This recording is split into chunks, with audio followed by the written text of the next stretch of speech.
Eric Sprott, Rick Rule, and Keith Newmeyer are three successful resource investors coming together for one simple reason: to buy cheap assets from distressed companies and seize this once-in-a-decade opportunity to buy gold, silver, and other mineral projects for pennies on the dollar. First Mining Finance Corp., trading on the TSX Venture under FF, a recently launched venture with the sole purpose to acquire advanced stage natural resource projects, and starting on day one with 18 projects, management has already identified over 60 additional projects to acquire. Learn more about First Mining Finance at futuremoneytrends/investright. Well, hello everyone, and welcome to CrushTheStreet.com. I'm Kenneth Amaduri, and today I'm joined with John Rubino of DollarCollapse.com. He's the author of several books, including The Money Bubble. And going back to when I was first researching the economy and actually researching the economic crisis that the globe and the U.S. would be facing, his website was one of the first that I did come across. So I'm honored to be with him today. Thanks, John, for joining me. Oh, it's great to be here, Kenneth. Good to talk to you. John, if you could just kind of introduce why you started DollarCollapse.com and how did you come up to the conclusion that there are problems with the monetary system, and what led you to wanting to educate so many people on this issue? Sure. Well, I'll give you the short as possible story and hope it's not too long. Back in the early 2000s, I wrote a book on the housing bubble, which was pointing to all the stuff that eventually did happen. That we were building up a bubble that was going to burst, and it would cause trouble for a lot of different people. And my perspective when I entered that phase of research was that we were basically a healthy system that was seeing kind of rolling financial bubbles where one sector would get a little too hot, then it would blow up. But after that, life would go on as before, as with the tech bubble in 1999 and 2000. But as I dug into the research, I saw that we had some serious structural problems, that we were building up way too much debt, more than we could ever hope to pay off, and that we were making the classic mistakes that countries in the past had made with their currency that ended up causing a systemic financial crisis, not just a sector bubble popping and the stock market going down for a while, but something a lot more serious that was going to affect the nature of the currency itself. And I had met James Turk, who runs Gold Money. In the past, I'd interviewed him for a few magazine articles, and we'd gotten to be friends. So I approached him about writing a book about the serious, massive financial crisis that seemed to be coming. And he of course, was on board with the idea, and but didn't have time to write a book himself. So we collaborated on the book, which was called The Coming Collapse of the Dollar and How to Profit from It. So that was 2004. And I set up DollarCollapse.com as a website to promote that book, and thinking it would be about a one-year gig. The financial system seems so fragile and so imminently in danger of collapsing around itself that I figured I'd do it for a year and chronicle the collapse of the U.S. and probably the global financial system, and then go on to something else. But this dysfunctional financial system has managed to hold on by doing things that can only be called experimental and incredibly dangerous for another decade after that. And so DollarCollapse.com, the website, which I'm still running, has morphed into a news aggregation site / blog where I'm chronicling the continued descent into financial insanity of the global financial system. And make no mistake, it has truly gone insane. The things that we're doing right now are in a lot of cases things that if you'd gone back 10 or 15 years and asked mainstream economists if things like quantitative easing and eliminating cash and negative interest rates were even possible on a wide scale, they would have said, no, that is theoretically impossible, and if you tried it, you would just completely blow up the system. Well, here we are. We're doing all of those things. So it's been a fascinating ride. It's been a decade of chronicling this, and I can say with certainty that it's only gotten worse since 2004, when it looked like the system was about ready to blow up already. How much longer do you think it can go on like this? Well, it's gone on 10 years longer than I thought it would. So who knows now? We're reaching the point where the numbers are just amazing across the board. You look at, Japan's government debt, or derivatives in the global financial system, or U.S. Total debt, or almost any other major financial indicator that involves debt and leverage that's out there. And there are levels that in the past have preceded massive financial crises. But in the past, those extreme readings on these various indicators have been in specific sectors. They haven't been systemic. They haven't been everywhere. And now they're everywhere. Every major country has taken on vastly more debt than you would think, just looking at the numbers, that they could manage. And they've been able to manage it in the short run by pushing interest rates down to levels that have really never been seen before, and by encouraging forms of leverage in the leverage speculating community, the big investment banks and the hedge funds, that we've also never seen before. So we've created the conditions in which you would expect some kind of really serious financial crisis to occur.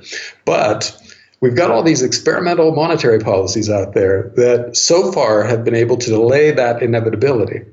And since it seemed unlikely that they would succeed in the first place, the fact that they've succeeded for a few years means that it's impossible to say when it blows up. But what you can say is that as these imbalances are allowed to continue to build, in other words, as we delay the inevitability of a big financial crisis by taking on more and more debt, the crisis, when it comes, is going to be even bigger than it would have been 3 years from. And it's going to be widespread. It's going to affect every major financial asset class, and it's going to do so in unpredictable ways with unpredictable timing. So we're basically heading for a period of chaos, but we don't know when it starts. That's the problem. Right. So you're talking about the financial collapse, the economic problems that will happen when we do have this dollar crisis. But as far as other consequences and potential global changes, do you see this leading to anything?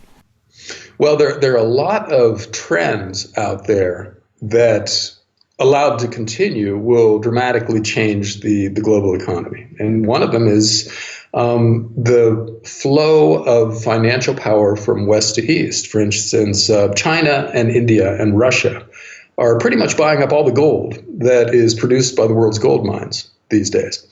And so the question becomes, what do they intend to do with it? They're either just investing in something that they believe will become more valuable, as fiat currencies are necessarily inflated away to cover all the debts that the developed world is taking on, or they're building up a war chest for some kind of a change in the global financial pecking order that will involve their currencies, because they own so much gold, being perceived as relatively strong currencies, and which in turn gives them the power that flows from having a rock solid currency that everybody wants to own. So there's no way to know exactly what the plan is, but you can certainly see the flow of financial assets back and forth. They're tossing us dollars, fiat currencies. We're handing them gold.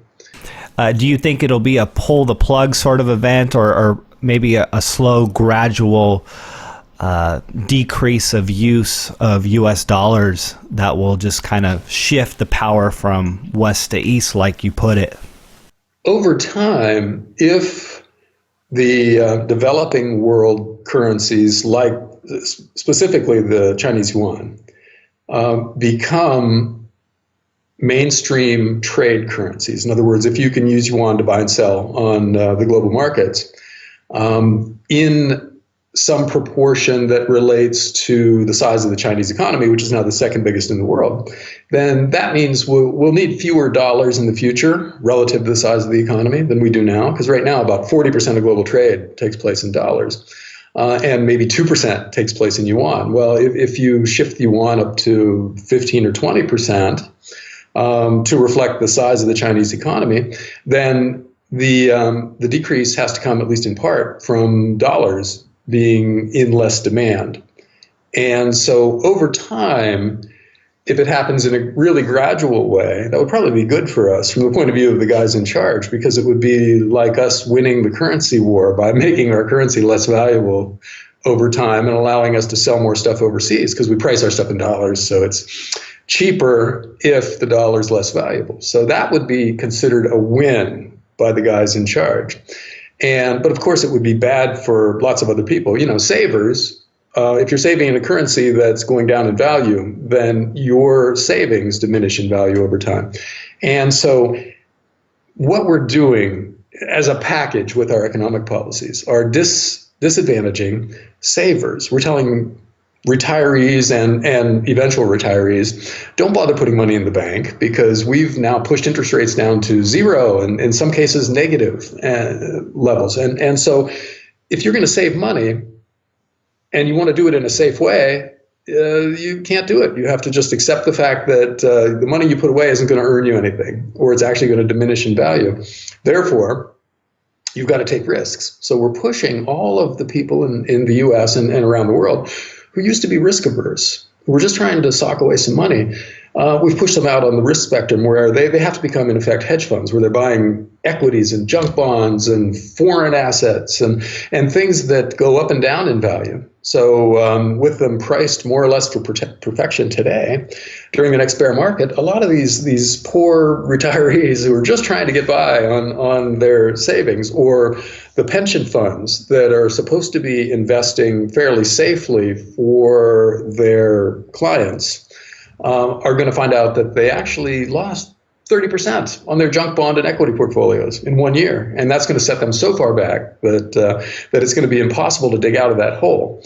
And so their plans are going to be derailed. Millions of people aren't going to be able to retire at a time and in a manner that they were expecting. And pension funds are going to have to either scale back the benefits that they pay to the policemen or the teachers or the firefighters who are going to retire and who would have lived on those pension benefits.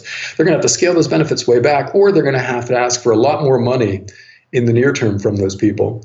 And so either way, you're impoverished if you're depending on some kind of a pension plan. So, today's economic policies are in a lot of ways despicable, because it's disadvantaging the people who are least able to handle it and helping those who deserve it least. The big banks and the hedge funds who are on the right side of these trades are making a fortune right now. And so the bankers are getting record year-end bonuses, and they're retiring very rich, going off into the sunset and leaving the wreckage of an economy that the rest of us are going to have to deal with in our golden years.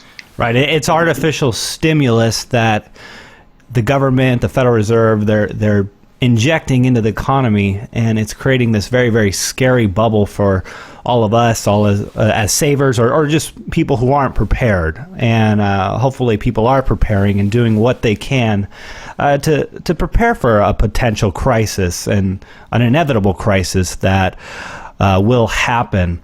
But going back to the Chinese yuan, do you expect the yuan to be added to the SDR basket of currencies during their meeting this year and effective January 2016?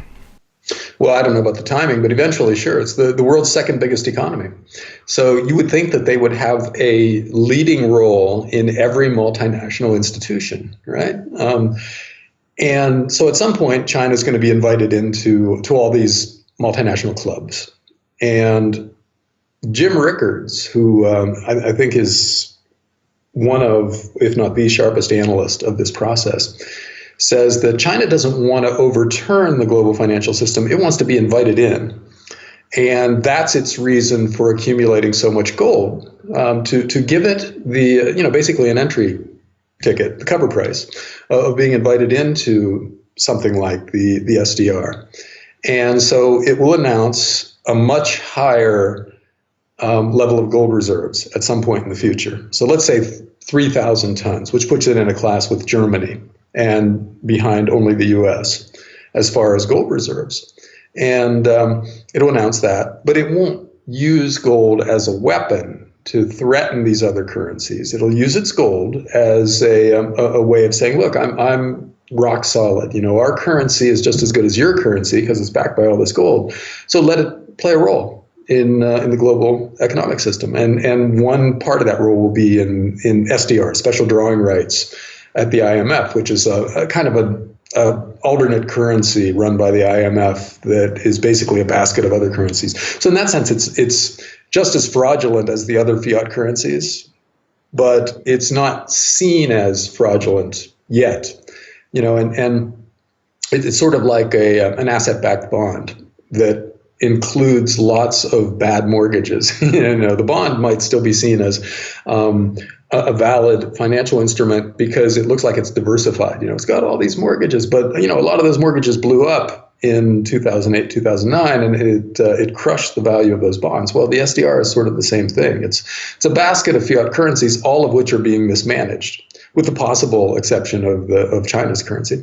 And even China has borrowed huge amounts of money lately, so they're on the verge of a financial crisis that they might or might not be able to navigate. So nobody is managing their currency with an eye to long-term stability.